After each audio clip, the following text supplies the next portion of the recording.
Alors la situation est simple ce soir.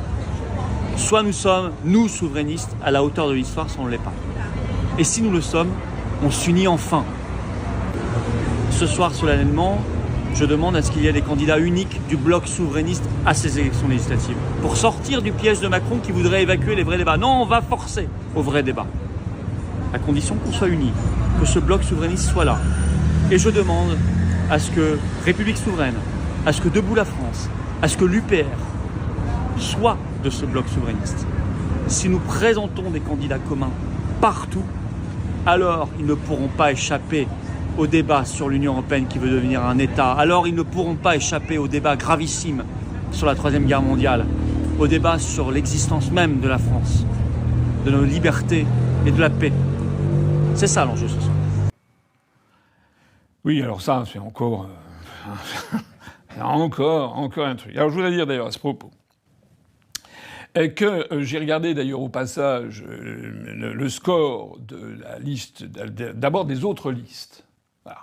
Parce que depuis que j'ai écrit l'UPR, il y a des gens qui disent que là, je suis une espèce de bon prof, mais que je ne sais pas m'y prendre, qu'on va faire beaucoup mieux, et ci et ça. Bon, je jetterai un voile pudique sur la liste de M. Husson et de M. Ferragueux, qui, je crois, a fait 1700 voix, qui nous donnaient des leçons qu'on ne savait pas s'y prendre, qu'on était nuls, et ci et ça. Bon. Je ne vais pas parler de la liste de M. O'Haraud pour sortir de l'Union européenne, ou de la liste de M. Kuzmanovic, qui d'ailleurs ne proposait pas de sortir de l'Union européenne, ou de la liste, je ne sais plus qui encore, qui s'est réveillée, qui voulait, oui, la 38e liste, là, celle qui a été rajoutée, voilà. Toutes ces listes qui sont poussées comme des champignons après la pluie, plutôt que de nous rallier. Mais je voudrais te dire un mot sur la liste de M. Philippot et de M. Poisson. Parce que si j'ai bien compris, cette liste était justement une union des souverainistes. On allait voir ce qu'on allait voir. Et contrairement, quand je lis le Philippot a fait tel score, non, c'est pas Philippot. C'est Philippot plus Jean-Frédéric Poisson, plus le cercle Aristote de M. Rougeron, plus Génération Frexit, qui a paraît-il changé de nom parce que Frexit, ça ne leur convenait plus. Ils ont fait quel score, en fait? Ils ont fait 0,93% des suffrages, là où nous, on a fait 1,02. Mais j'ai regardé un petit peu les résultats antérieurs. Le Parti chrétien-démocrate, le parti de M. Poisson, lorsqu'il s'est présenté aux élections européennes en 2014, il avait fait 0,74% des suffrages. Et le Parti des Patriotes avait fait 0,65%. Alors ça veut dire que s'il y avait ce que l'on nous dit toujours, que l'union fait la force, etc., 0,74 plus 0,65, ça fait 1,39. Si on ajoute le poids des deux groupuscules supplémentaires, ils auraient pu faire 1,45. Et puis éventuellement, un effet de dynamique, ils auraient fait 1,50. Ils ont fait 0,93.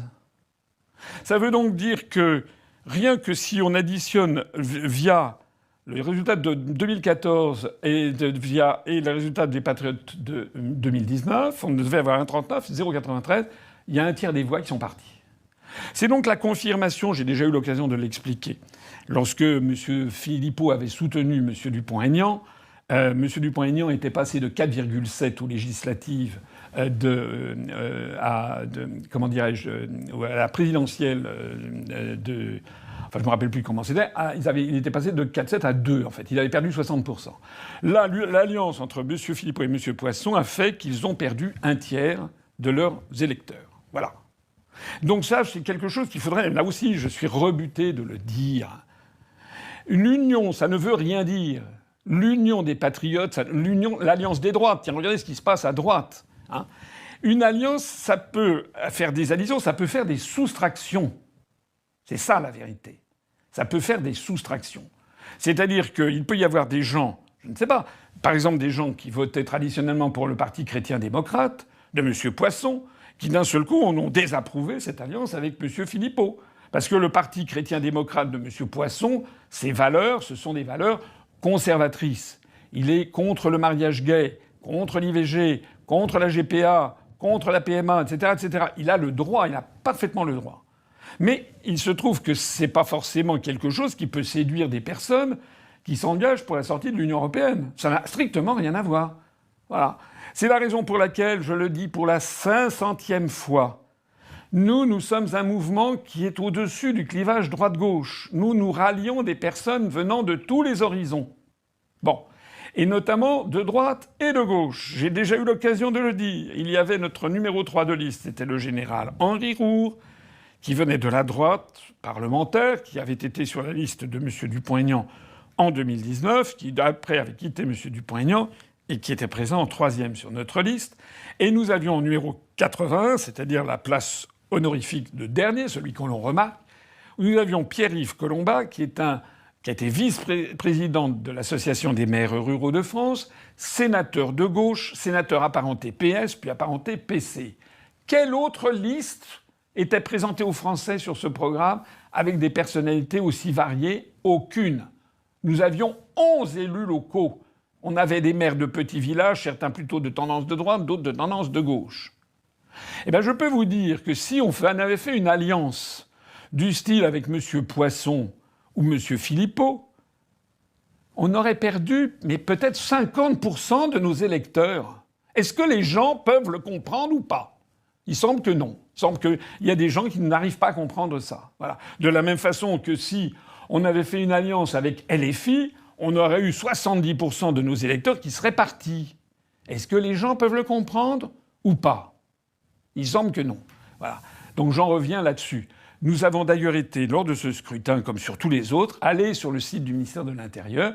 Nous avons été classés en LDIV, liste diverse, c'est-à-dire non classable ni à droite ni à gauche, comme en témoigne d'ailleurs la composition de la liste que je viens de rappeler.